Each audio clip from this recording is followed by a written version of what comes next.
करुण विठ्ठल आवडी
महिला मंडळाची कृपया पुढे सावली बसण्याची कृपा करावी. पुढे सरकार या पुढे जागा या. दुडीवर दुडी गवळणी साथी निघाल्या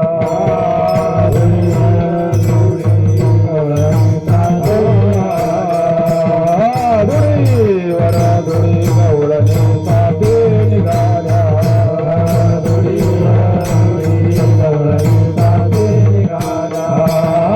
गवळण घोर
धोळी दामोदर घ्या गोविंद घ्या धोळी दामोदर घ्या गोविंद घ्या धोळी दामोदर घ्या गोविंद घ्या धोळी दामोदर घ्या एका जनार्दनी सर्वानंद गौराणी एका जनार्दनी सर्वानंद गौराणी एका जनार्दनी सर्वानंद गौराणी एका जनार्दनी सर्वानंद गौराणी ब्रह्मानंदन समाय मनी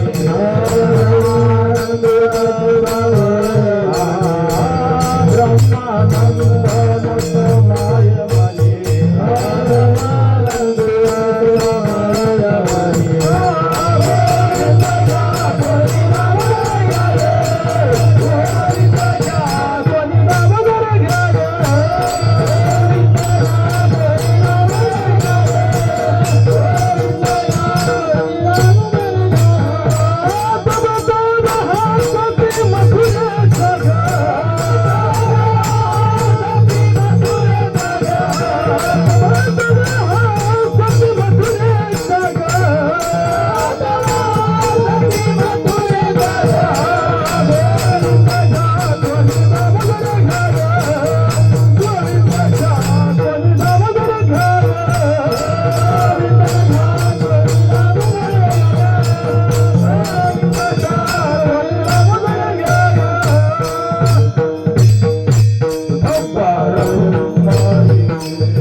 दुडीवर दुडी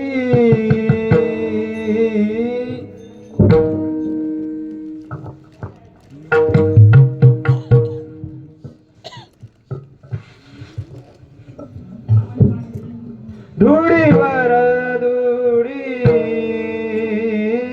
गवळणी सात निघाला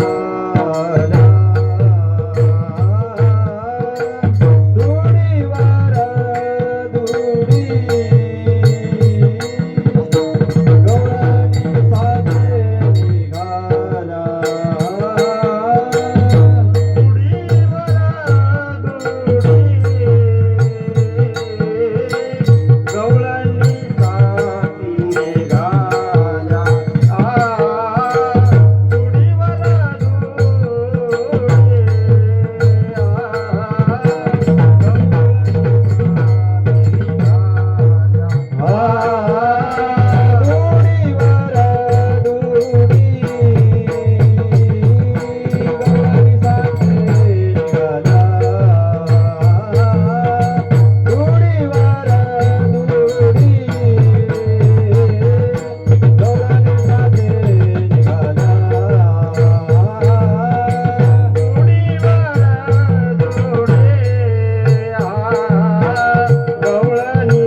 दुडी गवळणी साथी निघाल्या, दुडीवर दुडी गवळणी साथी निघाल्या, गवळण गोरस मन विसरल्या.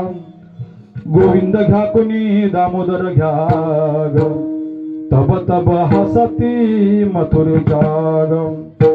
दुडिया माझारी कानोबा झाला भारी, दुडिया माझारी कानोबा झाला भारी, उचंबळे गोरस सांडे बाहेरी. गोविंद घ्या कोणी दामोदर घ्या ग, तब तब हसती मथुरेच्या ग. एका जनार्दनी सव्वा लक्ष गवळणी, किंवा एका जनार्दनी सव्वा लक्ष गवळणी, ब्रह्म आनंद न समाय म्हणे. गोविंद घ्या कोणी दामोदर घ्या ग, तब तब हसती मथुरेच्या ग. पांडुरंगा करो प्रणाम,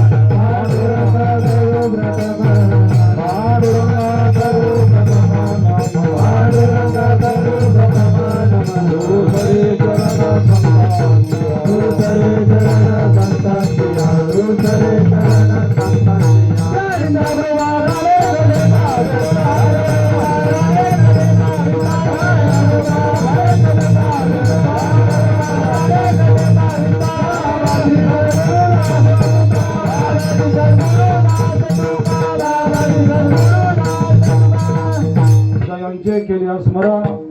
सकळ विधेचे अधिकरण ते जीवन श्री चरण श्री सद्गुरूंचे ते नमस्कार आता ओम नमो ज्ञानेश्वरा करुणा करा दयाला ओम नमो ज्ञानेश्वरा करुणा करा दयाला तुमचा अनुग्रह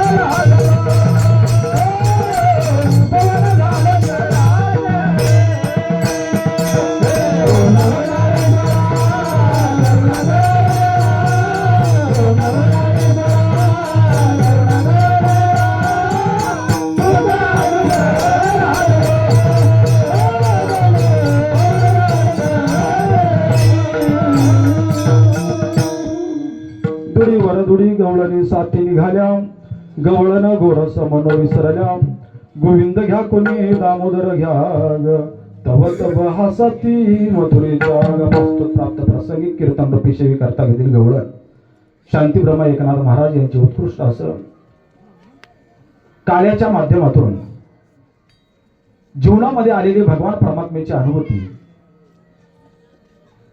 आणि पारमार्थिक कार्याची उच्च कोटीला गेलेली अवस्था शांती ब्रह्म एकनाथ महाराज प्रतिपादन करताय विठाला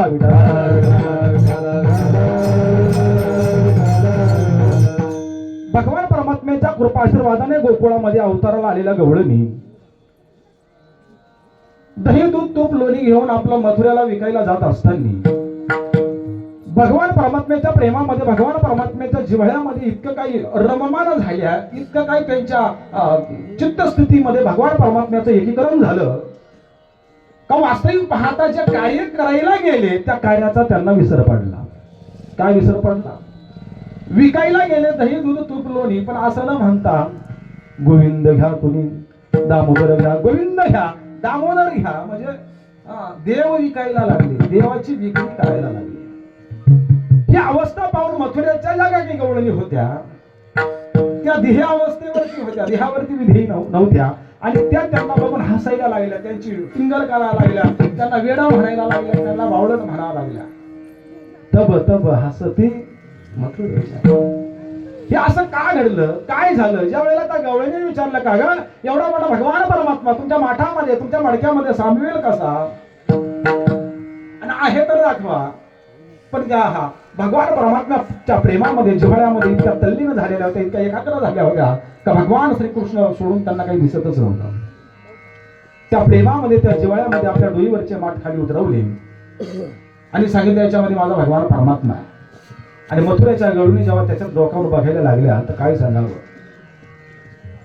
भगवान परमात्म्याने आपलं सर्वस्व ही रूप त्या मडक्यामध्ये व्यापलं आणि व्यापल्यामुळं जागा भगवान परमात्म्याच्या अस्तित्वाने तिच्यावरती ताबा मिळवला आणि आतमध्ये असलेलं दही दूध उचबळून बाहेर पडायला लागलं पुढिया माझारी कानोबा झाला भरी उचंबळे गोरस साधे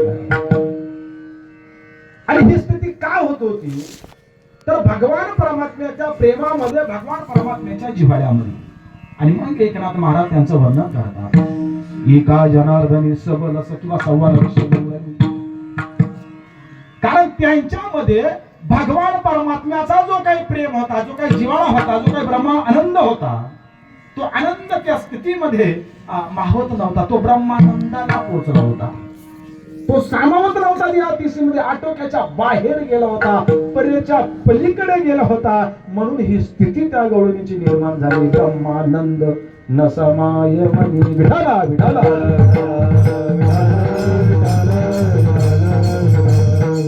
सेवेला सुरुवात करण्यापूर्वी अल्पासा परिहार देणं वक्तेचं गरजेचं आहे वास्तविक कारण तुम्हालाही माहिती आहे मलाही माहिती पण तरी वक्त्याचं काम आहे हा परिहार देणं सालाबाद प्रमाणे भगवान परमात्म्याच्या असीम कृपेने थोर साधू संतांच्या कृपा आशीर्वादाने हरिभक्त परायण गुरुवर्य वामन बाबा वारगडे हरिभक्त परायण गुरुवर्य मारुती बाबा गतील या दोन्ही महात्म्यांच्या मार्गदर्शनाने आणि सर्व गावकरी ग्रामस्थ मंडळी गरवेश्वर शनवड खुर्द या सर्व मंडळीच्या सप्ताह कमिटीच्या सहकार्याने चालत आलेला हा अखंड हरिनाम महायज्ञ सोहळा 27 वर्षामध्ये पदार्पण करत असताना आजची ही आपल्या सप्ताहाच्या कार्याच्या माध्यमातून असलेली सांगतेची सेवा वास्तविक पाहता तुमच्या मनात विचार आला असेल काय नेमकं गोंधळ काय, खोदा पहाडावर निघाला चुवा. वास्तविक पाहता आजची जी कीर्तन रूपी सेवा आहे हरिभक्त परायण शंकर महाराज शिंदे मुरबाड यांची होती.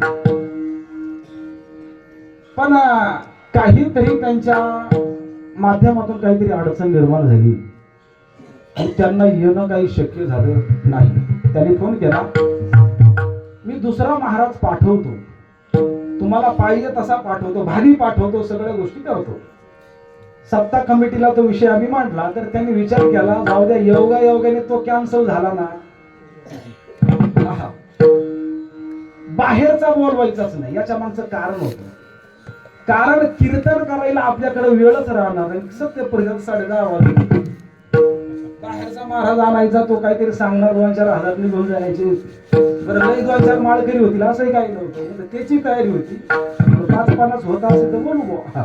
तशी काही स्थिती घडली नाही आणि मी बारकाईने विचार केला मंडळीने, नाही म्हणे आपण गावातच कोणीतरी उभं करून आपला कार्यक्रम करून घेऊ, कारण वेळच नाही. तो लांबून येणार, इकडं सगळी परिस्थिती होणार. आणि मग कमिटीच्या आग्रहस्तव खऱ्या अर्थाने सेवा म्हणजे विचारात नसताना सुद्धा माझ्यासारख्या पामराच्या वाट्याला आणि आली. आणि आल्याच्या नंतर बारकाईनं जर विचार केला, खऱ्या अर्थानं आपल्या मनामध्ये एक उत्सुकता असते नाही का. नवीन महाराज असले, लांबचा महाराज असणे, म्हणजे आपला काहीतरी बेत पंचपक्वान्न खाण्याचा होता आहे. पण आज नकळून पिठलं भाकरी खायची वेळ आपल्यावरती आली. पण तरी तुम्ही पंचपक्वानाचं जेवण म्हणून सेवन करा. तुमच्यावर काय म्हणजे एक दृष्टांत सांगतो तुम्हाला. ती दृष्टांत गोष्ट सांगायची जागा नाही. आमची आजी पूर्वी गोष्ट सांगायची. काय, एका माऊलीच्या घरी जावाई आला. कोण आला?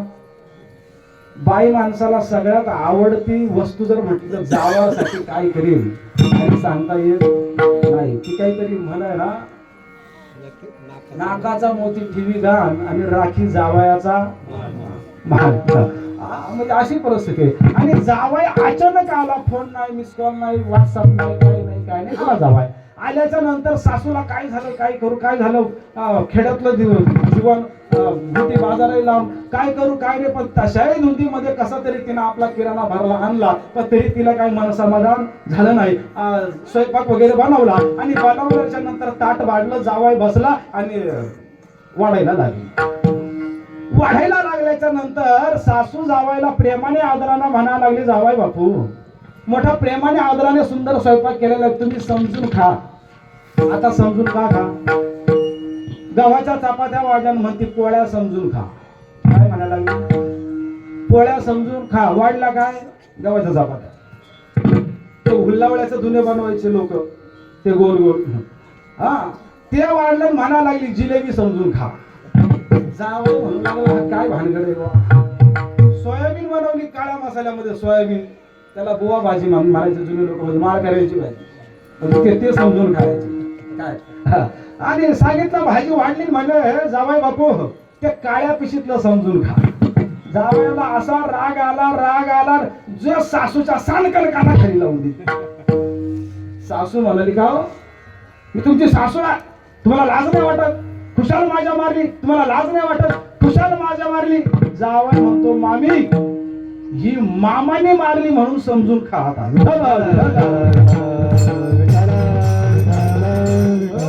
तसं आजचं कीर्तन शिंदे महाराजांनीच केलं असं तुम्ही समजून चला. आजच्या कीर्तनासाठी उपस्थित सर्व गावकरी मंडळी, बाहेर गावाहून आले सर्व पाहुणे मंडळी, सगळ्यांना ग्रामस्थ गावकरी गरोश्वर मंडळीच्या तर्फे खऱ्या अर्थानं प्रथमतः धन्यवाद देतो. आजच्या कार्यक्रमासाठी उपस्थित उत्कृष्ट असे आपल्या गावचे मृदुंगणी, उत्कृष्ट असे आपल्या गावचे गायक आहे, काही बाहेर गावचे गायक असे, बाहेर गावावरून मुंडेगावरून आलेली काही मंडळी आणि वास्तविक पाहता उदास साखर पडावा तसे माझे गुरुवर्य हरिभक्त परायण गुरुदेव बाबा बहडे बाबा पण येत आहे, त्यांच्याही चरणावरती नतमस्तक होतो. अगदी अल्पशा वेळामधून तिकडनं एक इशारा आला, एक इशारा समजणे वाले को का आपलं काम अगदी अर्धा तास आहे, आपल्याला किती वेळ सांगता येत नाही. वास्तविक त्यांनी मगाशी सांगितलं का आमचं जवळजवळ उरकले, आपण नाही त्याला 11, 11:15 पर्यंत तुमची इच्छा असेल दोन बाजूला माझं जमत नाही, पण तुम्ही एक इशारा करायचा, इशारा केला 5 मिनिटामध्ये हा खेळ मोडायचा आणि घरी पडायचं. विठाला विठाला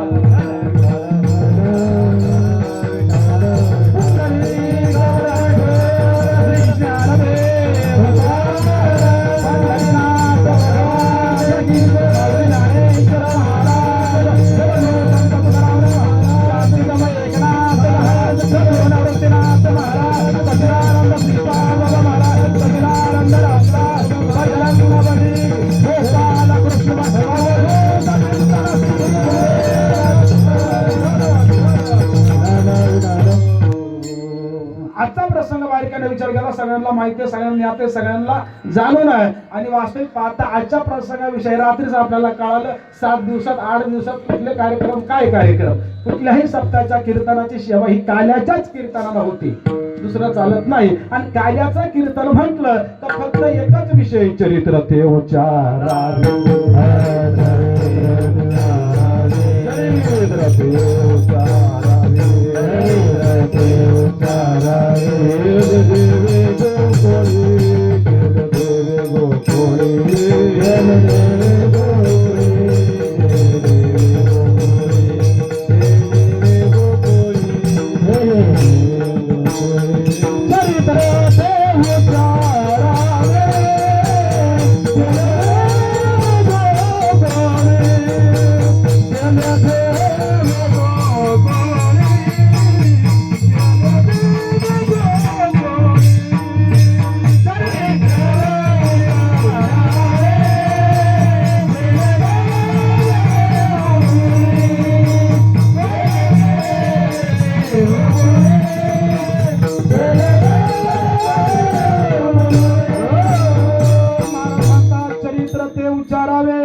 केले देवे गोकुळी. भगवान परमात्म्याने गोकुळामध्ये अवतरला येऊन ते जे कार्य केलं त्या कार्याच्या चरित्राचं उच्चारण करायचं आहे, आचरण नाही. काय करायचं? उच्चारण करायचं आहे. 2 अवतार ह्या विश्वामध्ये पूर्ण अवतार आहे. श्रीराम प्रभू अवतार, सत्ययुग त्रेता युगामध्ये भगवान श्रीकृष्ण अवतार. वास्तविक पाहता दोन्हींच्याही अवतार कार्यामध्ये इतकं साम्य आहे, इतकं साम्य आहे की काय सांगावं. रामचंद्र प्रभूच्या चरित्राचं आचरण सांगतात आणि भगवान श्रीकृष्णाच्या चरित्राचं उच्चारण सांगतात. एक आचरणीय आहे आणि एक उच्चारणीय आहे. दोघांच्याही कार्यामध्ये विरोधाभास आहे. देव अवस्था एकच आहे, पण कार्यामध्ये आणि कृतीमध्ये बदल आहे. हा बारकाईने विचार जर केला, सांगता रामचंद्र प्रभू हे चैत्र शुद्ध नवमीला भर दुपारी उन्हाळ्यात आले आणि भगवान श्रीकृष्ण श्रावण वरती अष्टमीला भर पावसाळ्यात रात्री 12 वाजता आले. रामप्रभू एक पत्नी, एक वचनी, एक वाणी, आणि भगवान श्रीकृष्ण 16,108 बायका, कधी खरे तर कधी कोठे. आणि म्हणून वास्तविक पाहता आचरणीय हे भगवान श्रीकृष्णाचं चरित्र आहे, उच्चारणीय भगवान श्रीकृष्णाचं आहे आणि आचरणीय रामप्रभूचं चरित्र. पण वास्तविक पाहता काल्याच्या कीर्तनाच्या माध्यमातून जे निरूपण करायचे, वास्तविक का कशासाठी करायचे, नेमकं काय, तरी तर सांगता धर्माचे पालन, धर्माचे पालन, धर्माचे पालन,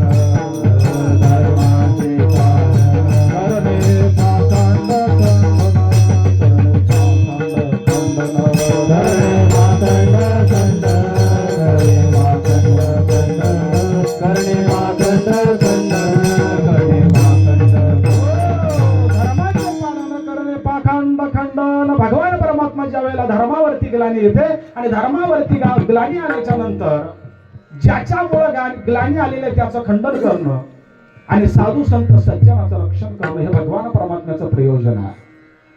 आणि भगवान श्रीकृष्ण रामप्रभू अवतार ह्या पद्धतीने झाले. आता विचार करा, त्या काळामध्ये सुद्धा रामप्रभू अवतारला आले. का अवतारला आले? तर रावणासारखा पाखंड माजला, धर्माची गुढी कुठेतरी स्थिरावल्या गेली, राक्षसी वृत्ती कुठेतरी वाढली, धर्म कुठेतरी लोप पावला, म्हणून रामप्रभू अवतार आले, रावणाचा वध केला. युग संपत आलं. द्वापार युगाच्या अंतामध्ये पुन्हा तीच अवस्था निर्माण झाली. कंसासारखा काय राक्षस खऱ्या अर्थानं या उदयाला आला आणि धर्माची गुढी परत कुठेतरी ढासळल्या गेली. तो पापाचा बोजा, ती पाप अवस्था खऱ्या अर्थाने या पृथ्वीला पेलवत नव्हती. आता वास्तविक पाहता इतिहास बघायला गेलं, निर्मितीपासून कंसन, पुतना, शतकासुर हे बघायला आपल्याकडे काहीच नाही. फक्त आपण अभंगाचा थोडक्यात मथित अर्थ बघणार. वत्सरूपी पृथ्वी ब्रह्म्यापाशी जाय. पापाचा बोजा घेऊन सर्व देवदिकांच्या माध्यमातून ब्रह्मदेवाच्या माध्यमातून महाविष्णूकडे गेली आणि महाविष्णूला आराधना केली. देवा, हा पापाचा बोजा आता पेलवत नाही आणि तो उतरवण्यासाठी तुला अवतार घ्यावा लागेल. वास्तविक पाहता शास्त्रामध्ये जरी वर्णन गोकुळातलं आलेलं असेल, मथुरातलं आलं असेल, पण शास्त्रामध्ये दोन बाजू, एक लक्षणीय बाजू, एक लक्षार्थ आणि एक वाचार्थ बाजू. वाचार्थ पद्धतीने सांगणारा सांगत असेल आणि ऐकणारा असेल, पण वास्तविक पाहता लक्षणीय अर्थ असा आहे, धर्माचं पालन करण्यासाठी भगवान परमात्मा आला, पाखंडाचं खंडन केलं. म्हणजे आजच्या स्थितीला विचार केला तर धर्माचं पालन कोणतं आणि पाखंडाचं खंडन करून कोणतं. तर पाकिस्तानी भारत बॉर्डरवरती उभं राहायचं आणि पाखंडाचं खंडन करायचं, गोळीबार करायचा, तो विषय वेगळा. शास्त्राच्या माध्यमातून इथं सांगतात, आपण करा सोडवणं संसार बंधने. वास्तविक पाहता आपल्याकडे बघायचंय, आपल्या जीवनाकडे बघायचंय. तुम्ही आपण जीवन जगत असताना आपलं जीवन म्हणजे युद्धाचा प्रसंग आहे. जन्मापासून जीवनापर्यंत, मृत्यूपर्यंत युद्धाचा प्रसंग आहे. आणि या युद्धाच्या प्रसंगाच्या माध्यमातून हे युद्ध जिंकून आपल्याला परमात्म्याशी एकरूप व्हायचे, त्या स्वरूपाला प्राप्त व्हायचंय. मग आता चांगला बारकाईनं जर विचार जर केला, भगवान परमात्मा ह्या भूतलावरती अवताराला आहे. आल्याच्या नंतर नेमकं कुठं येतात, आता गोकुळ कोणतं. तर वास्तविक पाहता गोकुळ म्हणजे पंचतत्वाचं शरीर आहे. याच्यामध्ये सर्व आहे. राधामध्ये सीता आहे आणि आत्मा म्हणजे याच्यामधला भगवान श्रीकृष्ण आहे. सगळं आपल्यामध्ये ठाई आहे. मग आता वास्तविक पाहता काला म्हणजे नेमकं काय, काला होतो कुठं, काला होतो कसा. भगवान परमात्मा अवताराला आला. अवताराला आल्याच्या नंतर दुष्टांचा वध केला, गोपिकांच्या खोड्या केल्या, पण शेवट सर्वांना काला रूपी सुख दिलं. काय दिलं? काला रूपी सुख दिलं. आता काला म्हणजे काय, काल्याची अवस्था म्हणजे काय. बरेच जण म्हणतात काय 7 दिवस कीर्तनाला गेलं नाही तरी चालेल काय, पण काल्याला गेलं. कारण काला कसला दिवस आहे, पगाराचा दिवस आहे. मला सांगा, महिनाभर कंपनी जाऊ नका. आता बरेच जण कंपनी जाणार आहे, 1 तारखेला गेटवर उभे राहा, कोणी पेमेंट देणार आणि देत असेल तर तो मेंटल हॉस्पिटलमध्ये जावं लागेल. वास्तविक पाहता काला म्हणजे नेमकं काय, काल्याची अवस्था काय. वास्तविक पाहता कीर्तनाला घेतलेली जी गवळण आहे, ह्या गवळणी पूर्णपणे काल्याच्या अवस्थेला पोहोचलेल्या होत्या, काल्यापर्यंत पोहोचलेल्या होत्या. आणि त्या काल्याची अनुभूती, काला म्हणजे नेमकं काय, काल्याचा रिझल्ट आहे. काल्याची 3 अवस्था सांगतात. एक लाही आणि दह्याचा काला, जे मिश्रण केलं जातं ते. एक जीव शिव ऐक्य काला आणि तिसरा हरिनामाचा खिचडी काला. आता वास्तविक पाहता प्रथमतः महत्वाचा विचार जर केला तुम्ही, पहिल्या दिवसापासून आणि शेवटपर्यंत घराची, वास्तूची, मंदिराचं बांधकाम करत असताना 2 गोष्टी प्रामुख्याने महत्वाच्या असतात. 2 कुठल्या? पहिला पाया आणि तिसरा म्हणजे कळस. पहिला दिवस म्हणजे ह्या सप्ताहाचा पाया आहे आणि काला म्हणजे कळस आहे. मग आता वास्तविक पाहता नाम म्हणजे पाय आहे. आता जशी सुरुवात तसा एंड व्हायला पाहिजे. म्हणजे सुरुवातीलाही नामाचाच विषय येतो आणि नाम करून पुन्हा नामातच विलीन व्हायचं आहे. आणि नाम जप करून, नामाचा विचार करून जो नामाशी एकरूप झाला म्हणजे तो भगवंताशी एकरूप झाला. आणि जो भगवंताशी एकरूप झाला त्याच्या जीवनात काला झाला. विठाला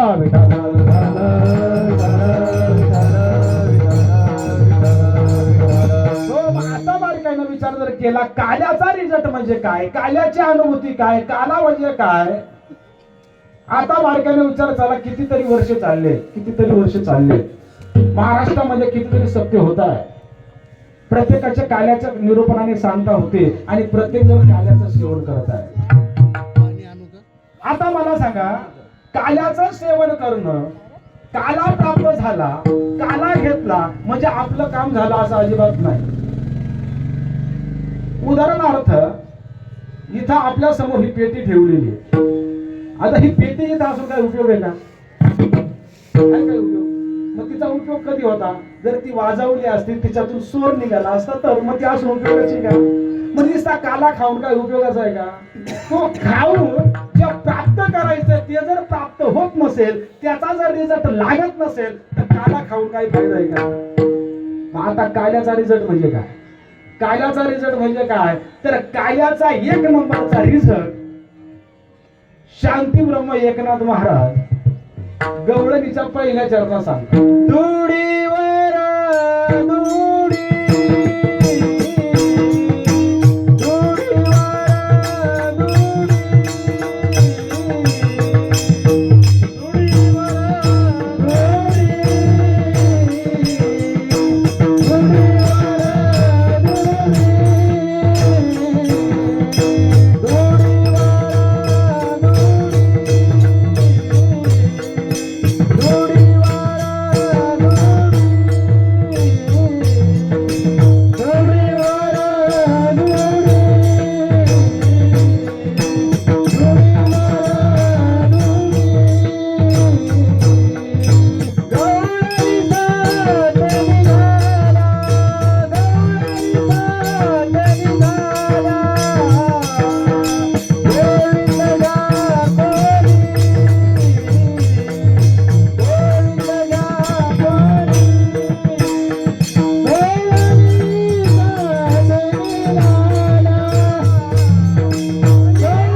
एक नंबरचा रिझल्ट शांती ब्रह्म एकनाथ महाराज अभंगाला कीर्तनाला घेतलेल्या गवळणीच्या पहिल्या चरणामध्ये सांगितलं. रिझल्ट पाहिजे, रिझल्ट, थेरी आणि प्रॅक्टिकल.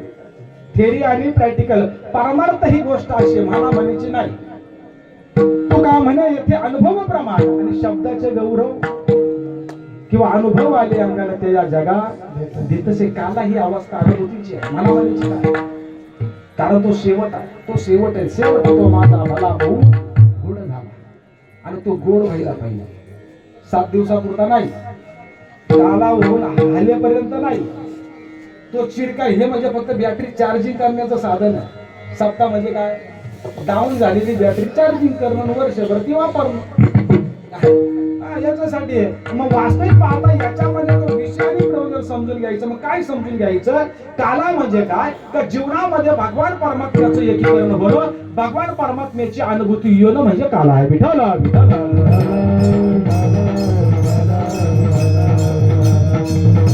हो, मग बारकेने विचार जर केला त्या काळामध्ये भगवान श्रीकृष्ण अवतारला आले, गोप गोपिकांशी नाना तऱ्हेचे खेळ खेळल्या, सगळ्या गोष्टी केल्या. मग आता काल्याचा रिझल्ट म्हणजे नेमकं काय सांगतात, तर त्या काळामध्ये परमार्थ करीत असताना भगवान परमात्म्याने अर्जुनाला उपदेश त्या काळामध्ये केलेला आहे. वास्तविक पाहता ही काल्याची अवस्था गीतेच्या माध्यमातून, ज्ञानेश्वरीच्या माध्यमातून, गाथेच्या माध्यमातून संतांची कृपा आपल्यावरती आहे. म्हणून आपल्याला ह्या वस्तुस्थितीची जाण झाली. वास्तविक पाहता त्या काळामध्ये या काल्याचं स्वरूप या त्या अर्जुनाला भगवान परमात्म्याने समजवलेलं आहे. कुठं, कुरुक्षेत्रावरती. काय या त्या अर्जुनाला समजावत असताना अर्जुनाने भगवान परमात्म्याला प्रश्न केला, देवा हा जो काही विचार आहे, हा जो काही विषय आहे, काही प्रेम आहे, जेव्हा तुम्हाला समजून दिलं, पण आता कलियुगामध्ये जन्मूळ जीवाचा उद्धार होण्यासाठी या स्थितीची गरज आहे. मग काय, त्याच वेळी ज्ञानेश्वर भगवान परमात्म्याने सांगितले, माऊली मा वैष्णव ज्ञानोबा सांगतात, ते ज्ञान पैगा बरवे जरी मनी आठी आणावी तरी संताया भजावी सर्वस्वेसी. ते ज्ञान म्हणजे ती अवस्था, ते सुख जर प्राप्त करायचं असेल, तो काला जर प्राप्त करायचा असेल, तर आज संतांच्या वेळामध्ये, संतांच्या संगतीमध्ये खऱ्या अर्थानं त्या काल्याची प्राप्ती होऊ शकते. इतर कुठंच होऊ शकत नाही. संताविना प्राप्ती नाही. आईशे वेद देती वाहे विठाला विठाला. म्हणून सांगतात, त्यांच्या वेळी म्हणजे जे भगवान परमात्मेशी एकरूप झालेले वैष्णवा संगती सुख वाटे जीवा आणि कमी देवा काही म्हणे. वैष्णवांच्या संगतीमध्ये, वैष्णवांच्या मेळ्यामध्ये खऱ्या अर्थानं ती काल्याची प्राप्ती आणि या जीवाला होऊ शकते. मग त्या काळामध्ये गवळणीला ती अवस्था प्राप्त झाली. आता काय प्राप्त झाली, काय स्थिती झाली, ज्या वेळेला संत आपल्यावरती कृपा करतात. आपला सप्ताह माघ महिन्यात तुकोबारायांनी जे विचार, जे बाबाजी चैतन्यांनी कृपा केली, त्या पर्व काळावरती माघ शुद्ध दशमी पाऊण गुरुवार केला अंगीकार तुका म्हणजे बाबाजींनी तुकोबारायांवरती कृपा करून खऱ्या अर्थानं काल्याची पूर्तता करून दिली. कुठली पूर्तता? साधूच्या बोधाच्या माध्यमातून. आता वास्तविक पाहता वारकरी संप्रदायाचं मूळ किंवा काल्याचं मूळ जर काय असेल, एक कीर्तन झालं, 2-3 दिवस झालं, तुमच्या लक्षात असेल, काकड्याचा अभंग घेतला होता महाराजांनी, उठा जागे वारे उठा जागे. त्याच्यात एक अभंग गायला म्हटला होता आणि त्यांनी शेवटचं प्रमाण म्हणायला लावलं होतं. कुठलं प्रमाण?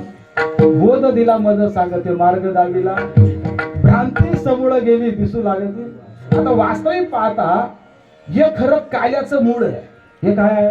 काल्याचं मूळ आहे. बोध म्हणजे काय? साधू बोध झाला तो नुरनिया केला ठाईचं मुराला. इथं पण बोधाचा विषय आलेला आहे. तिथं पण बोध दिला मार्ग दाविला नीट भ्रांती गेली. भ्रांती गेली, आपल्याला भ्रांती झालेली आहे आणि ज्याच्या जीवनात ती भ्रांती गेली त्याच्या जीवनात क्रांती झाली.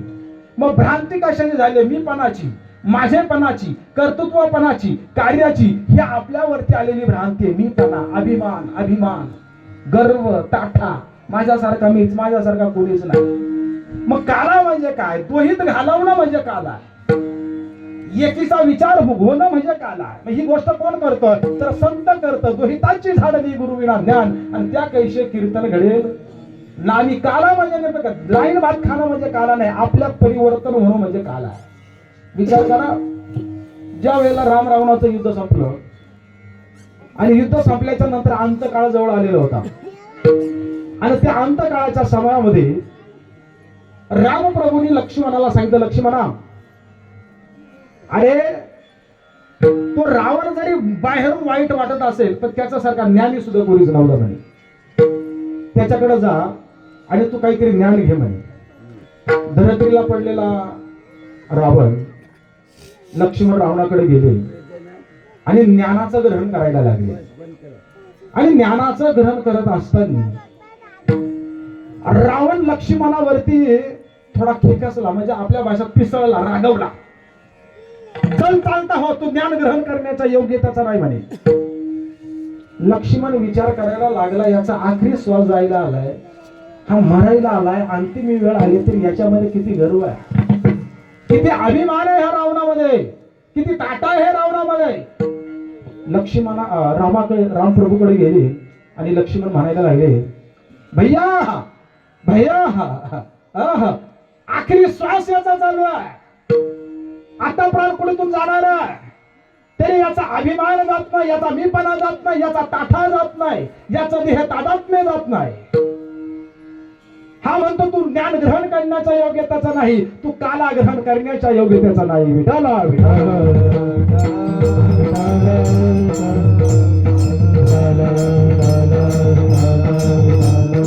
त्यावेळेला रामप्रभू म्हणाले, अरे बाबा तू गेला पण उभा कुठे राहिला?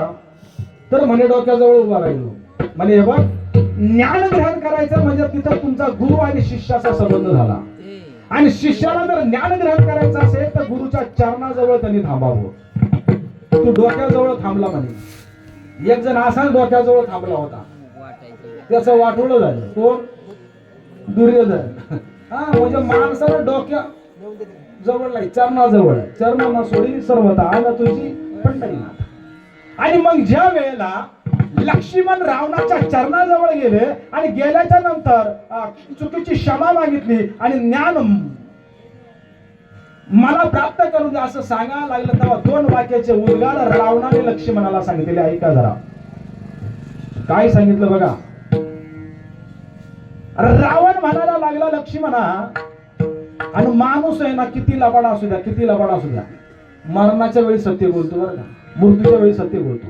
लक्ष्मणा, माझ्यासारखा तालुक्यात सोड, महाराष्ट्रामध्ये सोड, अरे या भारतात सोड, या जगामध्ये माझ्यासारखा कोणीच नव्हता. कोण म्हणायला लागला? रावण. कोणीतरी वर्णन केलं होतं त्याचे घर किती, कांचनाचे, तांब्या पितळाचे, काशाचे. अरे 33 कोटी देवता माझ्या ताब्यात होती. किती कोटी? शनी देवाच्या पाठणीवरती पाय देऊन रावण प्रवेश करत होता. गणपती बाबा रावणाच्या नगरामध्ये त्यांचे गाढ वळीत होता. कोण? असं सांगतात बरं का, मी पाहिलं नाही. काय माझ्याकडे काहीच नव्हतं, नव्हे कोणाची मजाल नव्हती, भाववंती नाही, स्वैर्य झाले नाही, कोणाची मजाल नव्हती माझं वाईट करायची. कोण बोलतोय? कधीचा? कधीचा? रावण आहे का मेला? आहे ना? बार काय ना चांगला उत्तर का. रावण म्हणतो माझं, अरे रावणा लक्ष्मणा, माझं वाईट करणारा कोणीच नव्हता, पण आज मी ह्या वेळेला आलेलो इथं. का आलेलो आहे? काय कारण? कोणामुळं आलो? शत्रूमुळं आलो नाही, कोणा दुश्मनामुळं आलो नाही, कुठल्या ताकदीनं माझा पराभव केला नाही. आज मी या ठिकाणी पडलो तो फक्त मला ज्याने आणलं तो म्हणजे माझ्या मधला अभिमान. फक्त मीच, माझ्यासारखा मीच. याचं कारण का? काल्याची अनुभूती न आल्यामुळे. ज्याला माझ्यापणाचा गर्व आहे समजून घ्यायचा, याला काल्याचा रिझल्ट नाही. आणि महाराज एका अभंगामध्ये सांगतात, उठा उठी अभिमान, उठा उठी अभिमान, उठा उठी अभिमान, उठा उठी अभिमान. जाय आयुष्य सळा कोण, जाय आयुष्य कोण, जाय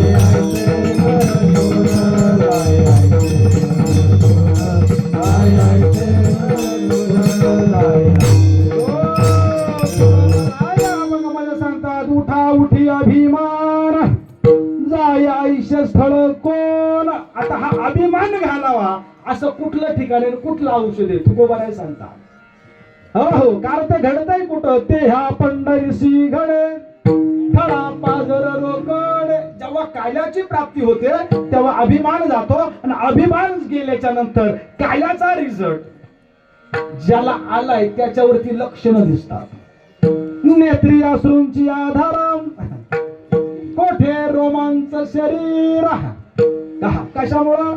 त्याचा अभिमान जातो, मीपणा जातो. मग त्या काळामध्ये कंसाला सुद्धा अभिमान झाला होता, कंसाला सुद्धा गर्व झाला होता, कंसाला सुद्धा ताठा झाला होता. नवे गोकुळवाशांना सुद्धा गर्व झाला होता, आणि गवळणीला सुद्धा गर्व झाला होता. ज्यांचा ज्यांना गर्व झाला, ज्यांना ज्यांना मीपणा झाला, सगळ्यांचा मीपणा भगवान परमात्म्याने कालारूपी औषध देऊन त्यांचा मीपणा घालवला. विठ्ठला विठ्ठला.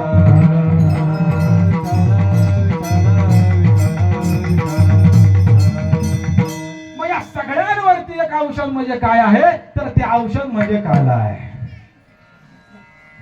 तुका म्हणे काला, कोठे अभेद देखील.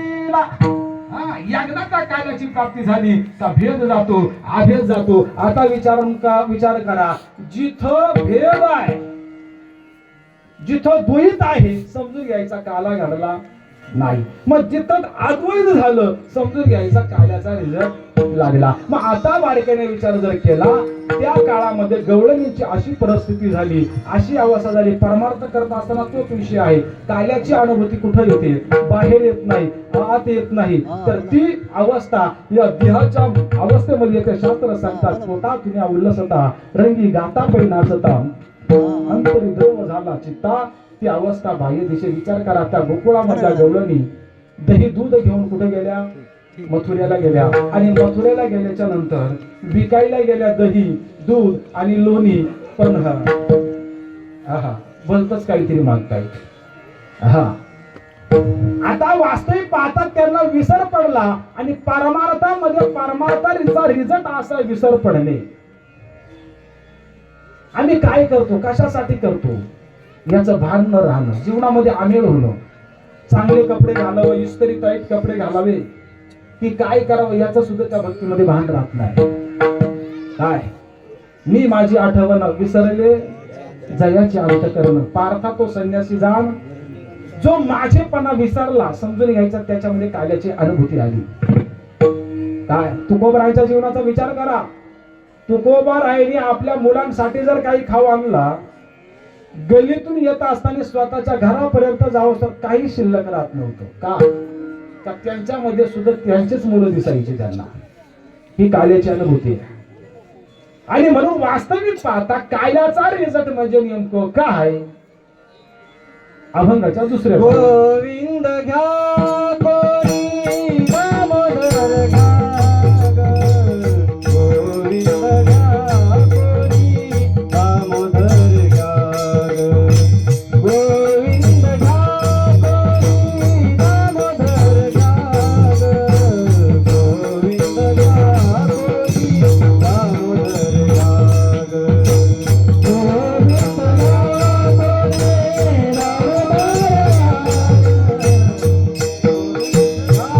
कोणी दामोदर घ्या ग. गोविंद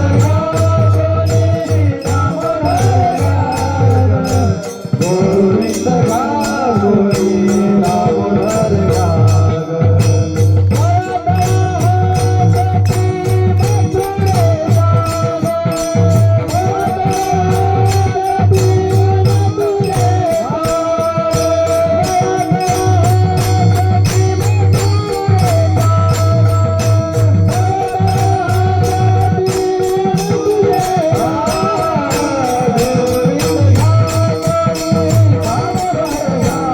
घ्या ग.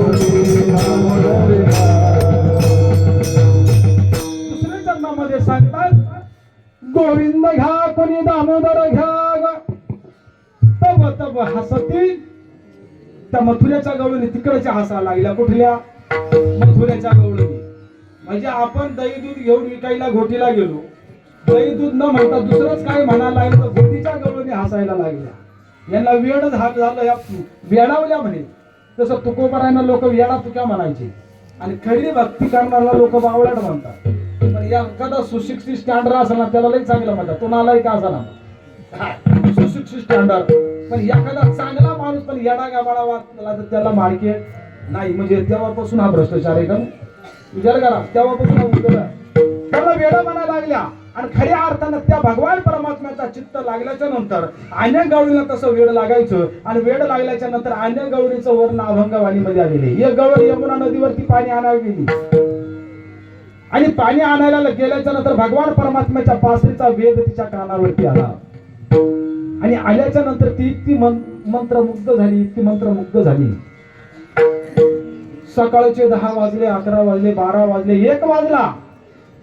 गवळण घरी यायला तयार नाही. पण एका महात्म्याने तिला पाहिलं आणि महात्म्याने पाहिल्याच्या नंतर म्हणा लागले, गवळणी, महाभाग्यशाली गवळणी, सकाळपासून तू यमुनेच्या तीरावरती इथं पाणी घेण्यासाठी आलेला आहे. सकाळपासून तू इथंच आहे, घरी का गेली नाही? तुझे सासू सासरे वाट पाहत असतील, काय तुझा पती वाट पाहत असेल, तू घरी का गेली नाही? तेव्हा ती गवळण त्या महात्म्याला उत्तर देते, बाबा देवा, हरीच्या मुरलीवरी चित्त जडे. हरीच्या मुरलीवरी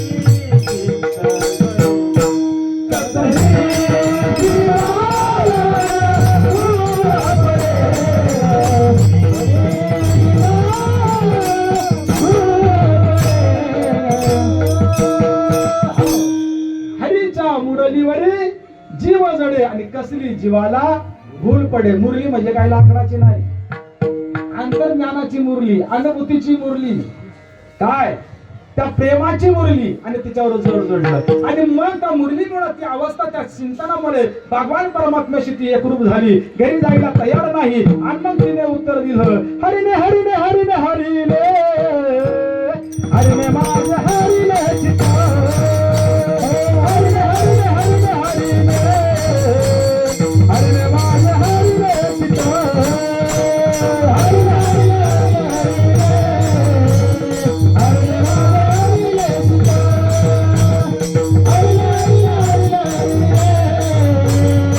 हरिले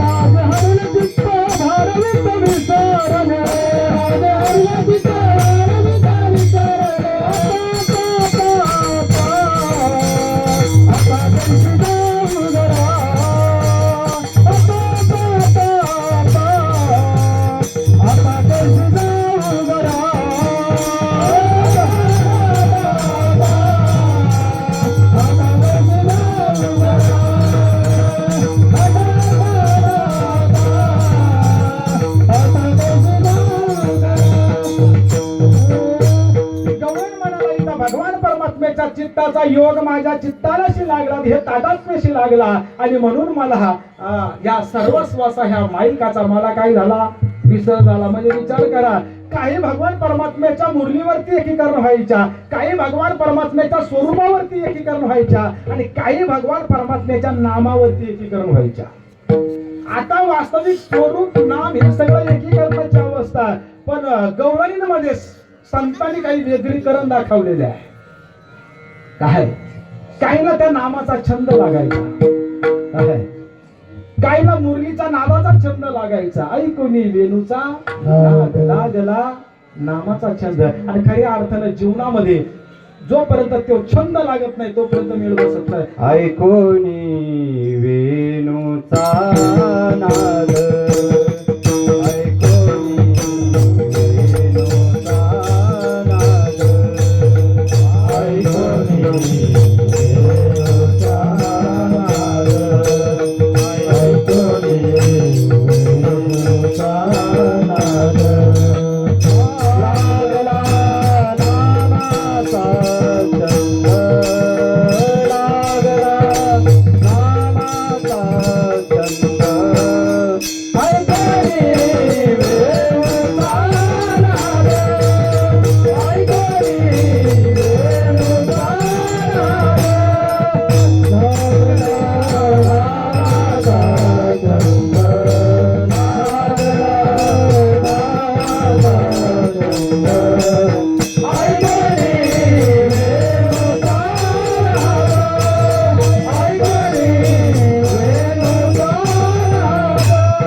कुठल्याही गोष्टीचा छंद लागत नाही तोपर्यंत मेळ बसत नाही.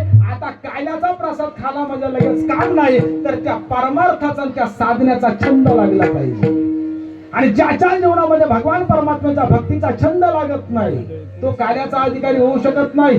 ज्याच्या जीवनामध्ये नामाचा छंद लागत नाही तो कार्याचा अधिकारी होऊ शकत नाही आणि त्याचं जीवन सुद्धा काही कामाचं नाही. म्हणून एका ठिकाणी वर्णन करतात, छंद नाही नामाचा काही कामाचा, छंद नाही नामाचा काही कामाचा, छंद नाही नामाचा,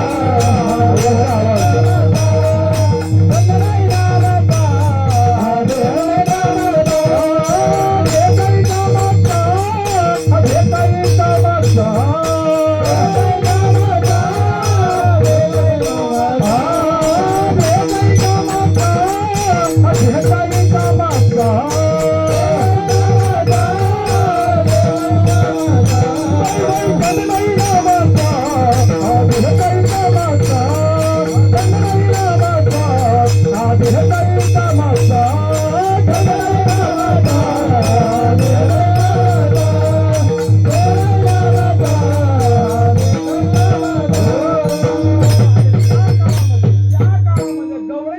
असा छंद लागला म्हणून त्या भगवान परमात्मा स्वरूपी कायल्याशी एकीकरण झालं आणि ती अनुभूती खऱ्या अर्थानं त्या गवळणीच्या जीवनामध्ये आली. आता चांगला बारकाईने विचार करा. अनेक गवळणीचं वर्णन असं आलेलं आहे का ज्या वेळेला ती स्फूर्ती जागृत होते, साधकाची स्फूर्ती जागृत होते, त्यावेळेला त्याच्या देहावरती त्याचं भान राहत नाही. आसो ऐसा कोठे आठवची नाही आणि तिहीच विदेई भोगुदशा. हा काल्याचा रिझल्ट आहे. ज्या वेळेला ती स्फूर्ती गवळणींची जागी व्हायची त्यावेळेला मेकअप करीत जर एखादी गवळण घरामध्ये असली, काय मेकअप करीत, आणि जर तिचं चित्त भगवान श्रीकृष्णाकडे वेधलं गेलं आणि वेधला गेल्याच्या नंतर मेकअप करत असताना मेकअपला काय काय वापरतात? आता तेव्हा असं काय काय असू शकतं? काय काय काय वापर आताच्या गवळणी झाल्या. आताच्या विद्यावर विधी होतच नाही. काय आताच्या नवरीला मेकअप करायला 12चं लग्न 2 वाजेपर्यंत नवरदेव नाचून वैतागतो, पण विचारलं नवरी मेकअप करायला जाईल. म्हणजे आता काला कठीण आहे, आता अवघड आहे. पण त्या काळामध्ये जर नवरी मेकअप करत असली, भगवान श्रीकृष्ण जर आले आणि आल्याच्या नंतर तिने जर भगवंताला पाहिलं तर सगळ्या मेकअप मध्ये आमिळ काय डोळ्यात कुंकू कंपाळता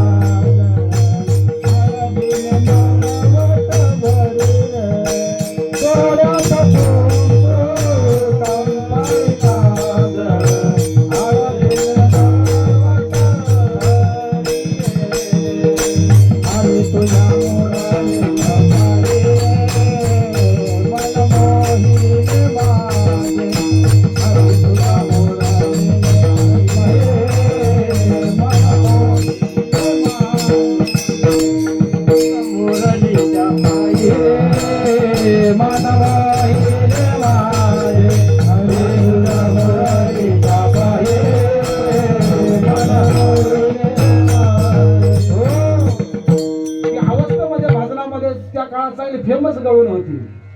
देवा तुझ्या मुरलीच्या पायी रे मन मोहिले रे मन मोहिले. म्हणजे मन मोहून जायचं. कपाळामध्ये काजळ लावायचं. आता कपाळ कुठं काजळ कुठं लावतात? डोळ्याला. पण गवळी लावायच्या पुढं कपाळावरती आणि डोळ्यामध्ये कुंकू घालायचं. मळवट हळदीने भरवायच्या. अजून दुसरं सांगता, गाई म्हशी पाजायला जर गेलं काय वासरू म्हशीला, वासरू कुठं म्हशीला, आणि म्हशीचं पारडू गाईला, आणि धार काढायला कुठं बैलाच्या खाली. बघा उलटी उलटा कारखाना. ही परमार्थाची रीत आहे. नाथांच्या घरची उलटीच खून. परमार्थच असा आहे, परमार्थच असं आहे. लोक जर आपल्याला म्हणायला लागले ना लई चांगला महाराज, तो जर गाजला ना समजून घ्यायचा परमार्थ झोपेल आहे. पण लोकांना ते जर आवडलं नाही ना समजून घ्यायचा परमार्थ बरोबर आहे. ज्ञानोबा तुकोबारायला कोणी जवळ केलं नाही. हयात असताना कोणी मार्केट सुद्धा दिलं नाही. का? त्यांनी केलेला परमार्थ त्या काळातल्या लोकांना पटत नव्हता. आजही सत्य परमार्थ ज्याला कळालेला आहे, काला ज्याला घडलेला आहे, त्याला समाजामध्ये मार्केट नाही, तर नालायकाला मार्केट. विठाला विठाला.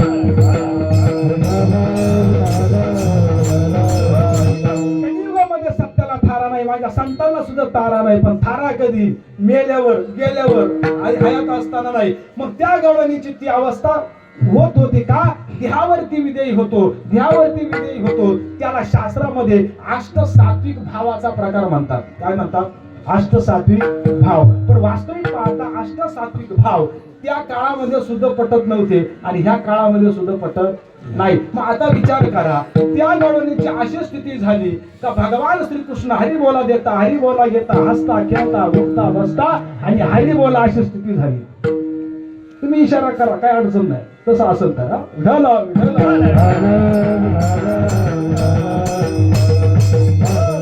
पाहता त्या गवळणीची त्या काळामध्ये ती स्थिती झाली आणि स्थिती झाल्याच्या नंतर ती अवस्था पाहून दही दूध लोणी याचा विसर पडला. गोविंद घ्या कोणी दामोदर. आणि ही अवस्था पाहून मथुऱ्यातल्या गवळणी काय करायला लागल्या? त्यांची चेष्टा करायला लागल्या. त्यांना बोला ना मग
झाली. त्या गवळणी मथुरेच्या गवळणी त्या गोकुळातल्या गवळीला विचारायला लागला, म्हणे का हो, एवढा मोठा भगवान परमात्मा भगवान श्रीकृष्ण तुमच्यामध्ये सामावित आहे. हसत होत्या त्या. हसत असताना काय बोलायला लागल्या, एवढा मोठा भगवान परमात्मा कसा तुमच्यामध्ये व्यापल. आपल्याकडं शालेय जीवनामध्ये मला वाटतं पहिली दुसरीला कथा होती दोन कावळ्यांची काय गोष्ट होती. दोन मडके असायचे, दोन्ही कावळ्यांना ताण लागलेली होती. पाणी अर्धाला होतं. पाणी कसं होतं, अर्धा त्याची चोच काय तिथं पुरत नव्हती. पण एकाने टेक्निकल वापरलं. काय टेक्निकल वापरलं, बाहेरून खडा आणायचा पाण्यात टाकायचा, बाहेरून खडा आणायचा पाण्यात टाकायचा. आणि पाण्यात टाकल्यामुळं त्या जेवढे खडे जसे जसे पाण्यात पडायला लागले तसं तसं पाणी वर यायला, म्हणजे खड्यानं पाण्याची जागा व्यापली आणि पाणी बाहेर यायला. त्या काळामध्ये ती परिस्थिती तशी झाली. काय झाली, ज्या वेळेला त्या गवळणी म्हणायला लागल्या, एवढा मोठा भगवान परमात्मा तुमच्या मडक्यात मागेल कसा आहे तर दाखवा. गवळणीने मडके खाली उतरवले आणि उतरवल्याच्या नंतर सांगितलं, म्हणजे बघा याच्यामध्ये भगवान श्रीकृष्ण.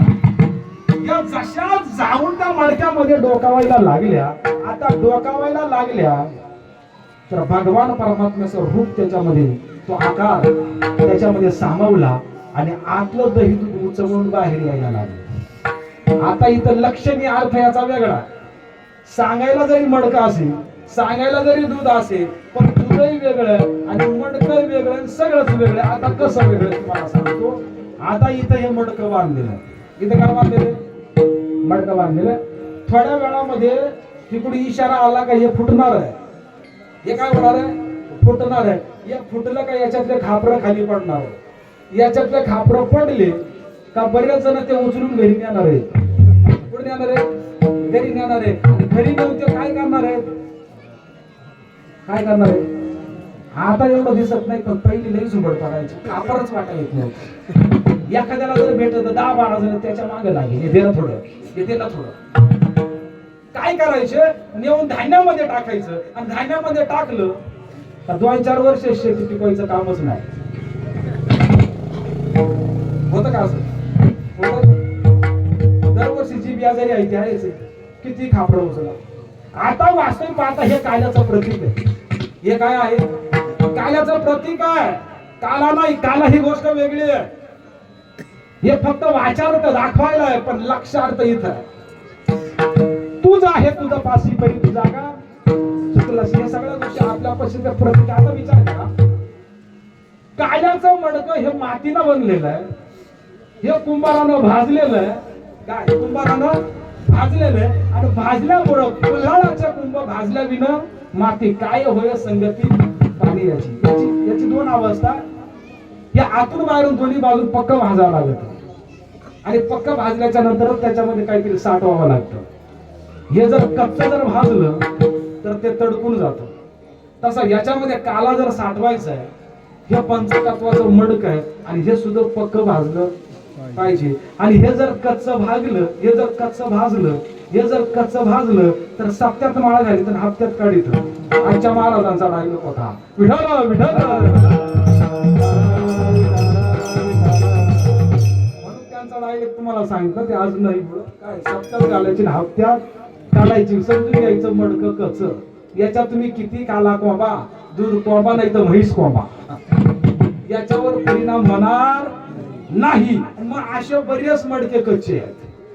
त्या काळात नामदेव महाराजाचं मडकं कच्चं होतं, धापाटलं पळाला.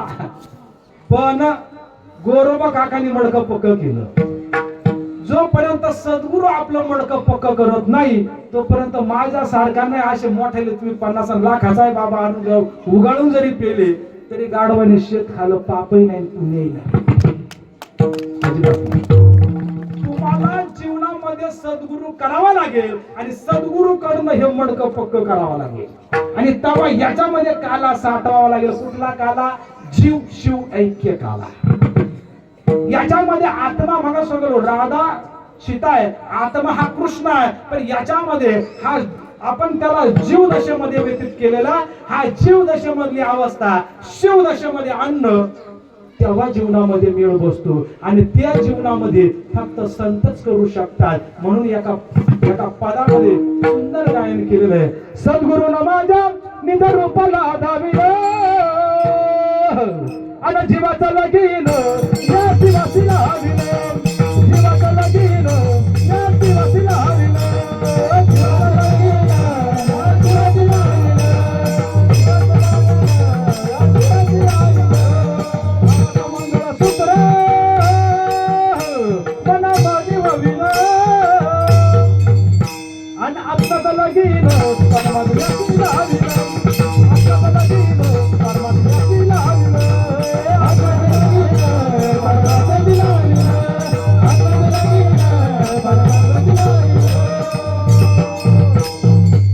सद्गुरूच्या बोलाने भक्ती करून नामचिंतन करून आत्मा परमात्मा होणं म्हणजे जीवनामध्ये काला होणं. आणि तो काला ह्या वाडक्यामध्ये होऊ शकतो. फक्त त्याला बघायचं आणि तसं व्हायचंय, त्याला बघायचं आणि तसं व्हायचंय. मुलं जरी बाहेरून पुस्तकं वाचित असतील पण परिणाम आतून होतोय आणि आतून झाल्याच्या नंतर काही दिवसांनी तो प्रॅक्टिकल कृतीतून बाहेर पडतोय.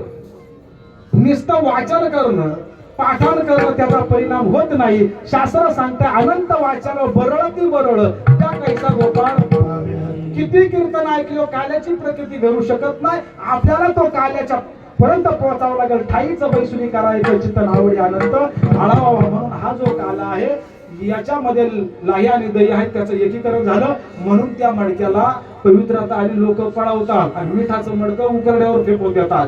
याच्यामध्ये जीवशिव एकेकाला झाला का लोक याच्या जवळ येतील, लोकांना चांगले म्हणतील, मरावे परी कीर्ती रूपी उरावे. आणि याच्या जर काला झाला नाही, आयुष्यभर काही खायला लागला, काही प्यायला लागला, लोक म्हणतील होता उन्हाचा गेला गुणाचा. अशी या जायलाच पाहिजे. समजून याचा काल्याची याची गाठ पडली नाही. मग काला म्हणजे काय तर ह्या सप्ताहामध्ये चांगलं कीर्तन ऐकून प्रबोधन घेऊन गळ्यामध्ये पवित्र तुळशीची माळ घालणं, नाम साधना करणं, साधू सद्गुरूची कृपा होणं आणि एकदा ती अनुभूती गवळणीसारखी आपल्याला आली. आसो आईसा गोठे आठवचे नाही. तो आनंद जीवनामध्ये प्राप्त झाला का समजून घ्यायच्या आपल्या जीवनामधला काला झाला. विठोबा रखुमाई, विठोबा रखुमाई.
एका जनार्दनी सबल शरणमणी, एका जनार्दनी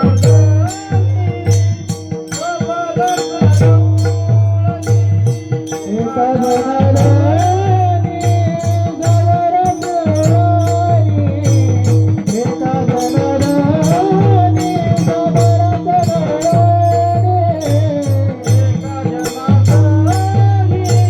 सबल शरणमणी,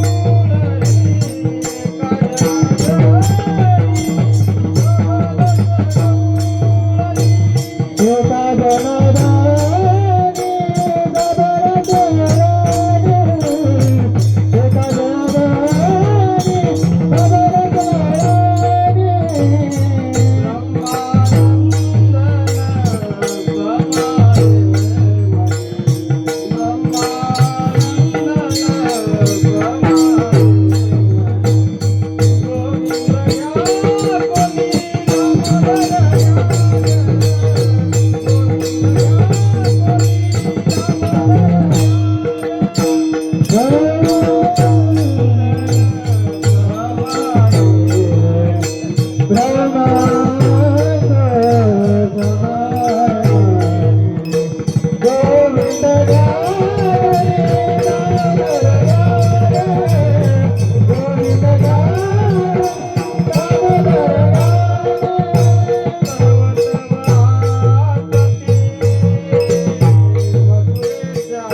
ज्ञानेश्वर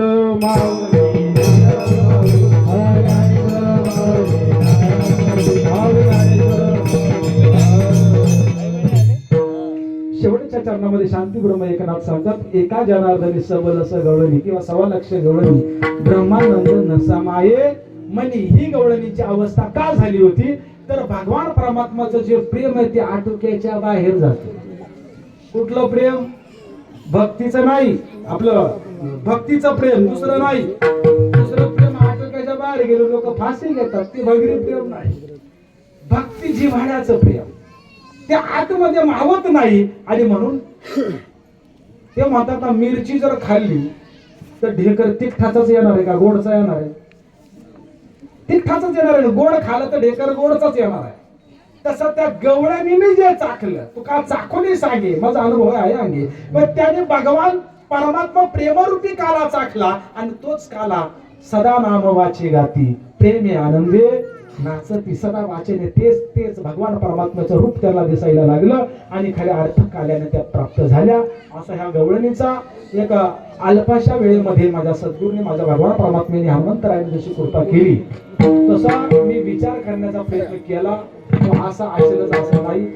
आता थोड्याच वेळामध्ये भगवान श्रीकृष्णाने गोपिकांसंग वृंदावनामध्ये जो काला केला बस त्याच काळाचा प्रसंग डोळ्यासमोर ठेवून आता काल्याचा अभंग होईल, आरती होईल आणि नंतर महाप्रसाद होऊन काल्याची समारोप होईल. म्हणून आजच्या या कीर्तनासाठी कार्यक्रमासाठी उपस्थित बाहेर गावून आलेली सर्व पाहुणे मंडळी सर्वांना धन्यवाद देतो. माझे गुरुवारी हरिभक्तप्रायण बाबुराव भागडे तसेच आपल्या तालुक्याचं भूषण आपल्या जिल्ह्याचं भूषण ज्यांनी आपल्या जीवनामध्ये महान असं कार्य केलं ते आपले दादा झोले दादा इथं आले आहेत.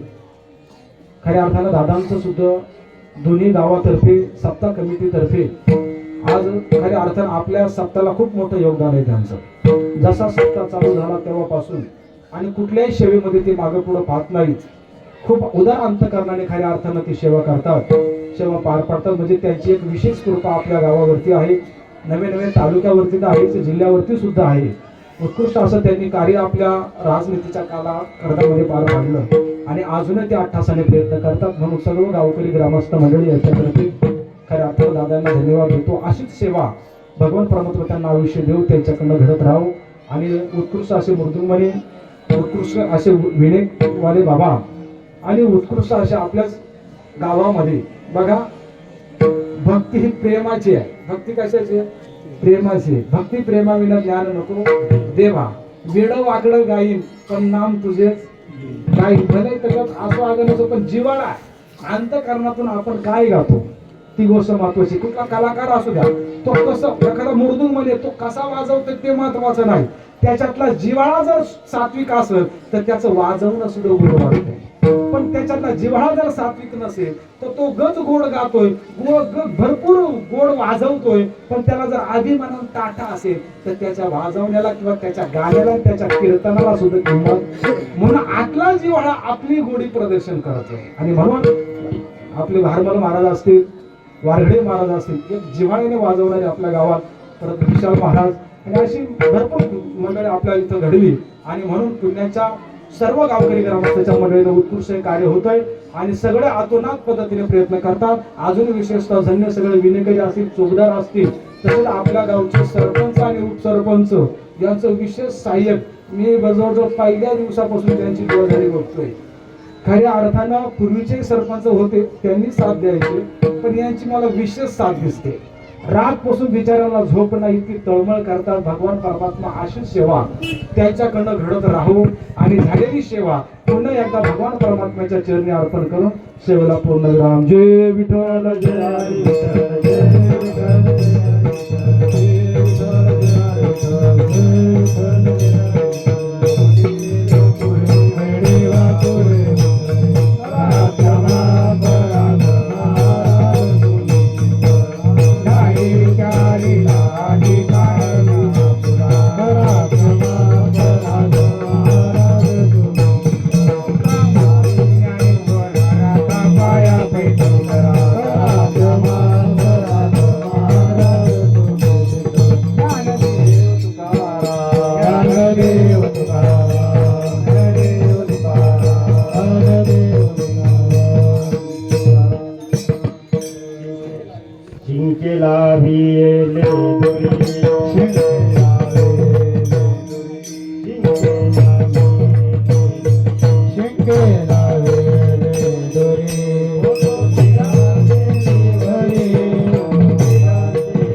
रे